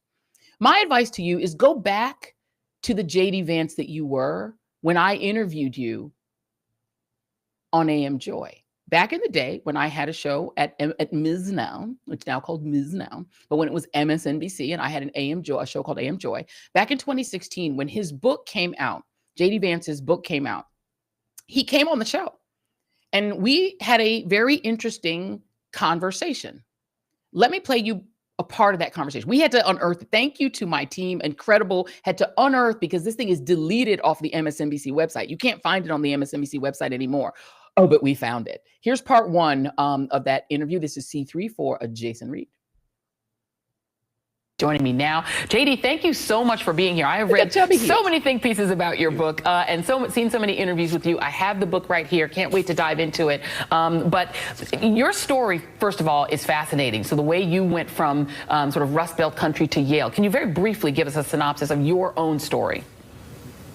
Yeah, so I grew up in a pretty rough and tumble area. My family struggled with a lot of the things that white working class Americans are struggling from, but thanks to the promise of my grandparents and them playing a really positive role in my life, I was able to get out, as they say. I joined the Marine Corps right after high school, as a lot of kids in my neighborhood did, and then I went from there to college and then to Yale Law School. So I've had a pretty good life, a kind of classically upwardly mobile life, but really the book is about why there aren't more kids like me, why I was one of the lucky few, and why there aren't more who are lucky like I am. You know, one of the things that's really fascinating about your story, JD, and the story that you tell about people that, you and so he goes on to talk about the people of Appalachia and where he grew up. Let's play part two and we continue because we had to break it up. You can't sometimes download earn it the all. contempt of fellow white Americans is how similar some of the pathologies you talk about are to the pathologies that normally people assign to African Americans, right? That, these ideas about the way you're raised mostly by your grandparents, the way that you were able to use opportunity like the military to get a college degree. That's very familiar across racial lines. So why do you suppose there's such a huge gulf and distance ideologically between African Americans and people from where like the ones you came from? Well, obviously, a lot of it goes back to 40 or 50 years ago when the two groups sort of diverged because of certain policies that were supported, by Nixon, by Goldwater, and so forth. So I think that some of it has its root in that history. A big part of it is just that because of the way that Black Americans have been discriminated against legally, I think Black Americans have tended to focus on a politics of race and which party is going to provide the most racial uplift. So he said that basically African Americans and Appalachian whites used to align, and then they somehow diverged. People are noticing no eyeliner. He was a little fluffy. He was a little portly back then. He didn't have the beard. He was sort of a soft, fluffy version of JD Vance, and that was the way he really looked. That is the way he always looked, right? Pre-smoky eye. He was just sort of pudgy, and he looked more like the meme, which is why it was weird. What'd you say? Keep on going. Keep going. Let's do part three. No, go ahead. Oh, no, keep going. No. I gotta find it. Oh, you gotta find it. Okay, so part three. So the conversation that we had was, I had not yet read the book. I had started the book, but as I read it finally after the interview, I was like, ooh, this is a diss track against like Appalachian white people. It's basically saying, why are they so lazy? Why won't they, pull themselves up by their bootstraps? Why are they all on drugs? Why are they all being raised by their parents? I managed to survive and get to Yale. What's wrong with these people? Like, it kind of was like a little bit of a diss track against his own people, which was kind of weird for me, right? But as I'm interviewing him at the time, he seemed like pretty reasonable. Like he seemed like a more reasonable version of himself. Jason, you let me know when you've got that, and it is C5 when you have it. But it's interesting that not only was he swole, people are saying he's a little bit doughy, a little swole, which of course was not part of his brand. Note that in that era, in 2016, this guy writes this best-selling book, Hillbilly Elegy, that becomes a New York Times, I believe, #1 bestseller. For people who are in the media who are obsessed with the white working class, they're obsessed with them. They're obsessed with, hard scrabble Appalachian white people, just like the Ivy League are obsessed with them, which is why they let them into Yale. They become obsessed. Ron Howard, Opie from back in the day, he literally makes a movie. He buys the movie rights to Hillbilly Elegy and makes a terrible movie, like the worst thing Glenn Close has ever made. It's like really not a good movie, but they make a movie out of it. And that actually gets JD Vance noticed by Peter Thiel. This is a young Yale law educated. He was he was in the Marine Corps, but he was like a Marine Corps, like journalist. Like he wasn't like a fighting Marine. He was more like a journalist Marine. He was like a writing Marine. And he gets noticed by Peter Thiel, who then scoops him up and gives him a job in his financial firm. So suddenly now he's in like the finance game, the investment sort of game. And he gets pulled into that because of the popularity that he had around Hillbilly Elegy. And what is of a piece with that and what happened with Charlie Kirk is that these billionaires, these rich men, remember, a rich man found Charlie Kirk, who was an 18-year-old junior college student, but who was like an Alex P. Keaton conservative. And they liked the fact that he said conservative things. So they were like, we're going to scoop him up and we're going to take him, pull him out of college. This rich man convinced Charlie Kirk to drop out of junior college and then go on tour to colleges, sort of acting like he's smarter than the college students. And Jason, you just let me know when you've got it. But they use him because they're like, he is an authentic voice that is college aged, that we can put on campuses and convince those college students to be conservative, to be free market conservatives. And at first that didn't work. He was doing sort of a free market conservative financial Alex P. Keaton thing. And it really didn't catch on until he flipped it and became like Junior Rush Limbaugh and started doing race and started doing culture war stuff and started doing LGBTQ and started really going hard on the culture war. Then he really caught on, especially during the pandemic. That's the shtick, though. I got it. These rich men. Okay, let's play part 3. This is part 3 of our AM Joy. Whereas white Americans have typically voted their pocketbooks, voted a politics of class, and so they've tended to not necessarily overlap. They have sometimes, of course, but most of the times they're often voting for different groups. And it's interesting you say voting the politics of class or voting pocketbooks. One of the things that, whether it's in the book What's the Matter with Kansas, or sort of the way that we tend to think about white working class Americans, I think people mostly think that they vote sort of against their economic interests. So they become very anti-union, for instance, even though that is what lifted up white Americans after World War II and gave them economic opportunity. They tend to be against policies that help the poor, even if they are themselves in need of social services or things like food stamps. Why do you suppose that is? Well, a big part of it is that folks in the white working class are a little uncomfortable with the idea that they need handouts. And so a lot of times, even though they may be voting against a candidate who is going to give them something economically, a lot of times they're voting, you know, when I say they're voting. Yeah, he said they have a pride factor that says they don't want handouts. A lot of them are on Medicaid. A lot of them are on food stamps. A lot of them are living on government handouts. But in their mind, they're pulling themselves up by their own bootstraps, and Black people who are getting the exact same benefits are freeloaders. And then their mind freeloading off of them, even though when they file their taxes at the end of the year, a lot of them ain't paying taxes because they don't make no money. But in their mind, the pride factor says, no, we're better than the Blacks. We're different from them. We don't want handouts. Here's parts 4 through 5. This is C6. And being too reductionist about these sorts of things. There's some racial anxiety, there's some economic anxiety, but there's also some cultural anxiety. There's the anxiety of seeing too many heroin overdoses in your community, of seeing rising mortality rates. So my sense is that it's probably just a lot more complicated than even race or economics. It's probably sort of all of the above. So we should recognize the role that race plays in it, but I don't think we should be too reductionist about saying this is just a racist group of people, because that's not what I see in my own family, and I don't think that it gives enough credence to how much a lot of these folks are really struggling. I want to read just a little bit from your book, and this is an excerpt from Hillbilly Elegy. It's accepted in the Washington Post. It says, it's not entirely clear how Trump plans to bring factory jobs back to Southern Ohio, or rid Eastern Kentucky of the prescription drug epidemic, or cure Western Pennsylvania's teenagers of their heroin addiction. Yet for people who no longer believe in the American dream of their parents and grandparents, slogans may be enough. Making America great again may sound trite to some, but to a people reeling from a loss of civic faith, it's music to their ears. Why is this group of Americans so pessimistic? And you know, explain a little bit more why Donald Trump's slogans resonate with them. Yeah, well, part of it is that pessimism is rooted in something legitimate. So if you think of my grandparents' life, they expected, and really that was borne out by reality, that their kids would have a better material life than they have. But in a lot of ways, the white working class has gone from this constant economic optimism to the past 20 or 30 years, they've seen their prospects sort of fall off. So that pessimism creates a certain detachment from their country, a certain lack of faith in the future. And Donald Trump has obviously exploited that lack of faith to a people who feel like maybe their country isn't that great anymore. The slogan, Make America Great Again, actually resonates. And talk just a little bit as we wrap up about Barack Obama and whether or not, you know, for a lot of the country, Barack Obama's election actually increased their optimism. It made people feel that the country could actually move forward. Let's part 6. I think that's where he answers that question. This is C7.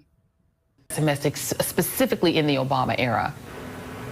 Yeah, well, I think that there's a growing sense that the elites of our political and financial world are just really unlike people like me, right? They talk a certain way, they act a certain way, they have certain educational credentials that most people in my community don't have. So there's this growing sense of cultural chasm between the people who make it and the people who don't. And frankly, a lot of people that I grew up around are wondering if they're on the wrong side of that line and if they're ever going to be able to join the good side again. Yeah. Well, it is a fascinating book. This is the book. It is Hillbilly Elegy. A memoir of family We and can stop culture there, in 'cause I'm crisis. just giving him a little blah at the end. Thank you to MJ Bird. Welcome to Team TJRS. So you saw that. He was a different person. But wait, there's more. I've got 3 more little quick clips I want to play you, because at the time, before he got trumped and turned into MAGA, remember, this is a guy who texted a friend, I think his former roommate, that he thought Trump might be Hitler. He called him a kind of heroin for white working class people, that he was a form of heroin. And what he's saying in that interview with me when we were on AM Joy is that white working class people who had this expectation that their lives would be better than their parents, and then that expectation is not met, they tend to get conspiratorial and blame things like affirmative action. And they tend to have this sort of attitude that the elites, the Barack Obamas of the world, don't care about them and are hostile to them. And so they sort of lean into that hostility rather than figuring out how to get out the way he did. He teased that out even more. That was a fairly brief interview that we did, but then he did a TED Talk. I want you guys to listen to a couple of clips from his TED Talk where he got deeper into it. It's like a 14-minute TED Talk. You can find it. That's still available online. This is C8, Jason. This is part 1 of the TED Talk, and then he's going to get into affirmative action more directly. Here's JD's TED Talk. This is C8. Outward appearances, I'm a cultural outsider. I didn't come from the elites. I didn't come from the Northeast or from San Francisco. I came from a Southern Ohio steel town, and it's a town that's really struggling in a lot of ways that are indicative of the broader struggles of America's working class. Heroin has moved in, killing a lot of people I know. Family violence, domestic violence, and divorce have torn apart families. And there's a very unique sense of pessimism that's moved in. Think about rising mortality rates in these communities and recognize that for a lot of these folks, the problems that they're seeing are actually causing rising death rates in their own communities. So there's a very real sense of struggle. Now, I had a very front row seat to that struggle. My family has been part of that struggle for a very long time. I come from a family that doesn't have a whole lot of money. The addiction that plagued my community also plagued my family, and even sadly, my own mom.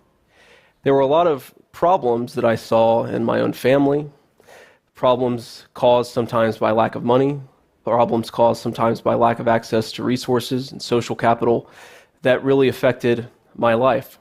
Okay, we'll leave it there. If you had looked at my life when I was 14, he said, so even though you was a crack fiend, mama, you always was a black queen, mama, right? I mean, so hold on a second. He sounds like he could be like a regular guy that you could kind of relate to, right? Seem kind of relatable. Here's C9. Here's part 2 of that conversation. is that upward mobility isn't as high as we'd like it to be in this country. And interestingly, it's very geographically distributed. So, take Utah, for instance. In Utah, a poor kid is actually doing okay, very likely to live their share and their part in the American dream. But if you think of where I'm from, in the South, in Appalachia, in Southern Ohio, it's very unlikely that kids like that will rise. The American dream in those parts of the country is, in a very real sense, just a dream. So why is that happening? So one reason is obviously economic or structural. So you think of these areas, they're beset by these terrible economic trends built around industries like coal and steel that make it harder for folks to get ahead. That's certainly one problem. There's also the problem of brain drain, where the really talented people, because they can't find high-skill work at home, end up moving elsewhere. So they don't build a business or nonprofit where they're from. They end up going elsewhere and taking their talents with them. There are failing schools in a lot of these communities, failing to give kids the educational leg up that really makes it possible for kids to have opportunities later in life. These things are all important. I don't mean to discount these structural barriers, but when I look back at my life and at my community, something else was going on, something else mattered. It's difficult to quantify, but it was no less real. So for starters, there was a very real sense of hopelessness in the community that I grew up in. There was a sense that kids had that their choices didn't matter. No matter what happened, no matter how hard they worked, no matter how hard they tried to get ahead, nothing good would happen. But for his community, that ought to be addressed, right? Maybe not for Black people or people like his wife's family, immigrants. They shouldn't have that addressed. But let you listen to, this is the last part I'm going to play you. This is part 3 in which he talks about something that he and I talked about too, which is affirmative action. That's a tough feeling to grow up around. That's a tough mindset to penetrate. And it leads sometimes to very conspiratorial places. So let's just take one political issue that's pretty hot, affirmative action. So depending on your politics, you might think that affirmative action is either a wise or an unwise way to promote diversity in the workplace or the classroom. But if you grow up in an area like this, you see affirmative action as a tool to hold people like you back. That's especially true if you're a member of the white working class. You see it as something that isn't just about good or bad policy. You see it as something that's actively conspiring, where people with political and financial power are working against you.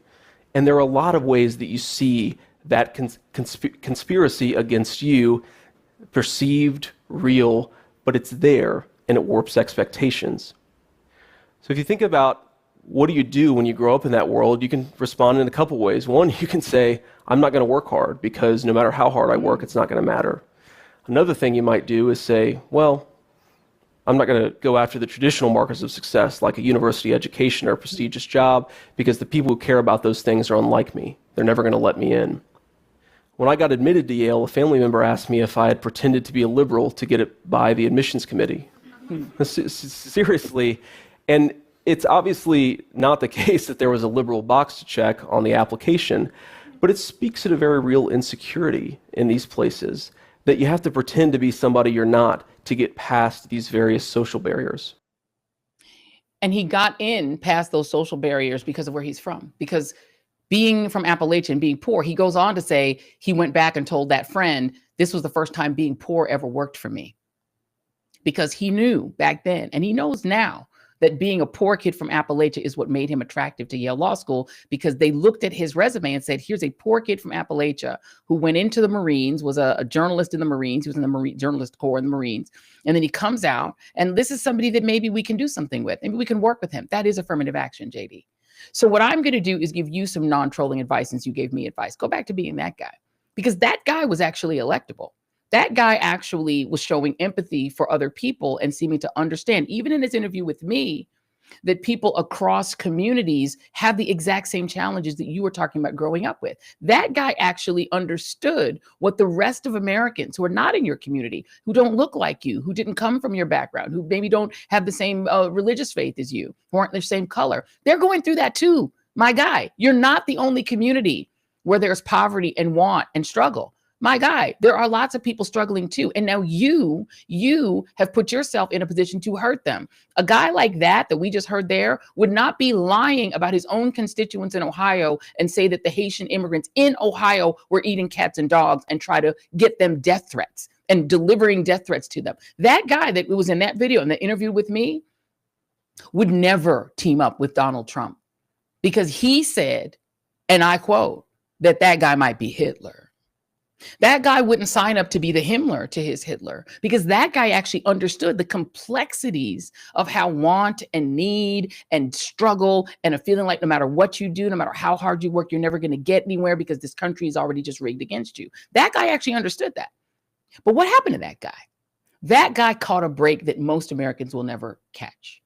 Just like Charlie Kirk got scooped up by a wealthy man who was willing to put $4 million into his bank account, if he would but take up the cause of right-wing, zero taxes for billionaires, zero regulation for the earth-gutting fossil fuel industries, if he would but take up that sword, that man would put $4 million in his bank account and then say that he founded Turning Point USA. And make him an icon such that Florida is saying he should have a street named after him in every university. But a rich man did that by scooping Charlie Kirk up and turning him into what he became. But really, that only kicked in when he went after race, and he went after women, and he went after LGBTQ people, and he became nasty and horrible and toxic. That's when it kicked in, because then he had an audience that found that kind of hot. Same thing with JD Vance. You let Peter Thiel scoop up the guy that we just saw in those clips that actually had some empathy for other people. Even though in the book, he kind of dissed them a little bit. We're like, what's wrong with these people? But you showed, I think, in the book, when they read it, not listening to your TED Talk, but listening to you, like on my show, et cetera, they saw in you somebody willing to play ball. And Peter Thiel scooped you up, put $15 million in your bank account, he's the only person you've ever worked for. The job you had when you were talking about you have a job, that was for Peter Thiel. You were suddenly in the high-heeled investment world. Suddenly you knew what Chardonnay was. You knew what kind of wine to order. They walked you around. They showed you the wealth. They showed you the possibilities. The love of money is the root of all evil. They showed you, they gave you some Ozempic. They said, let's slim down. Let's put a beard on you. Let's give you a makeover. We're going to pop some Ozempic into you and turn you into the Himmler to the man you called Hitler. And you went along with it. You went along with it, not to lift your community, not to lift up Appalachian people, because Trump isn't lifting up those people that you talked about. He's destroying them. And you're willing to let him do that to your people for the love of money and the love of power. You suddenly decided there was something more important than lifting up those people that you described when you interviewed with me and the people that you described in your TED Talk. Suddenly you don't give a shit about those people because you see power. You see the brass ring, you see the ring of power, and you want it. And you let Peter Thiel purchase you for whatever, $15 million, made you a United States senator, and suddenly you're a whole new guy. It's interesting, right? You're a whole new guy. So my untrolling advice to you, JD Vance, go back to being that guy. Because that guy was, you can work with that guy. You can work with that guy. But the guy you are now, F him, as I said before. Let me now play a couple of moments of joy. I know we're way over time. We earlier today talked to Native Land Pod. We combined with them. We did a joint get together, and we got together. And Jason, let's just play a couple of clips from it. I want to start by the first piece, and this is called Beyonce. It is NLP Beyonce, because Bakari Sellers is the new Bring member. In Bakari Sellers. Bakari, welcome. Jason, can we get some applause for Bakari Sellers, please? Thank you very much, Jason. We appreciate you. Bakari, welcome. And if you are the Beyonce of this squad, where your fan at? So listen, I'm happy to be here. Anytime your friends are in need of assistance, help, any of those things, just a little shot, a little confidence boost, you want to be there for them. And so I think my addition is a little late, and so I don't know about the first 99 episodes, but the next 99 we know are going to basically take us to a level of success. This show has always been an amazing show. And so hopefully my addition is just a little accoutrement. That's French for something special on the side. Yes. Ask you, Bakari, is it going to be more fun fighting with the Native Land Pod team or with Scott Jennings? It's a different type of fun. I actually, because we were just talking about that this morning. I think a lot of times you have to be there to push back. And I think that they're different spaces for different times. And I think that our audience here are looking for those type of intellectual debates to make them better about those things that are happening. And, when I go on TV, I tell people all the time, I'm not trying to change Scott's opinion. I'm not trying to change the person who I'm on TV's opinion. I'm actually trying to give the listener just a little nugget about how I view my truth to be in that present moment. I think here is very reassuring. It's nurturing. It's a nurturing environment. But I think that platforms like this, although different, are equally as necessary for the moment that we're in. Amen, amen, amen. All right, I want to let the chat know. All right, let's play one more. Because we're in our joyful moment. We're coming to the end. Y'all come to the end. We're going to play their theme songs. I asked them what would be the theme songs that each of them would pick. And I think we have a little bit of this. If you guys had to think of a theme song from popular music for the Native Land Pod in its new era, its next 100 and 1,000 and million episodes, what would be the theme song? And we're going to go ladies first. I'm going to start with you, Tiffany. What would be the song which you would say this is our theme song? One Moment in Time by Whitney Houston, because that's what I'm dreaming about. Give me one moment in time when I'm all that I thought I could be. I think that is the plight of Black folks in this country. And that certainly crystallizes the very heartbreaking moment we're in right now. Man, if we needed to clean up on a Sunday, that's a great. Amen. It's a great song to have I your think it's son. my mic that's popping. Angela Rye, what song would you pick as the theme for the Native Land Pod? My theme song would be by the Pulitzer Prize winning hip hop artist Kendrick Lamar, Squabble Up. We're fighting right now. And I'm not talking about amongst us, but I think that we are soldiers in the army of the Lord. And we ready to squabble up. We not about to just bend over and take it. We gonna fight. Amen. Amen. Andrew Gillum, what will be your theme song? You know, I don't know the names of songs. I just dance to them.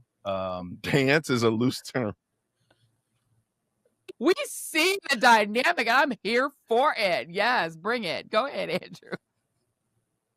I better than a song. I don't know. The theme for me is like "This Too Shall Pass." That's it. They don't. Somebody in the chat said they don't really care about us. TLP Creations said that would be your theme song. It was a lot of fun. We had a great time. Native Land Pod. You can find it wherever you get your podcasts. You can find them at Native Land Pod on YouTube. You can find them on Substack. They have a brand new Substack. Just go on Substack. Look for Native Land Pod on Substack. They are everywhere. They're obviously on social media as well. But please follow Native Land Pod and please follow us too. That's going to be our moment of joy because we love those guys. They are allies of the show. They are friends of the show. We adore and love them, and we wish them all the best. And for those of you who are saying that you guys believe that the version of JD Vance that I played when he was on with me and during his TED Talk is the fake version and the current version is the real version, that could be true too. I have no evidence because I don't know that. I don't know that man. I don't know her. I don't know that man at all. I only know what I have seen, and I only know the person I interviewed, and I only know that in the past he at least posed as a very, very different person than he is now. And what I think you have to fear is somebody who would morph into evil, who would take evil Ozempic in exchange for power. That's the scariest person in the world. Somebody who can go from being an empathetic person that cares about the poor and cares about his people to somebody who don't give a damn about his people because power is in sight. That is the scariest kind of person at all. So as bad as Trump is with his little dementia brain, JD Vance might be worse in certain ways. So thank you all very much for tuning in. Appreciate you. We're going to play the music because guess what? We're going to see you after you like and subscribe and share. Then we're going to see you on the next The Joy Reid Show. That was your moment of joy. Bye.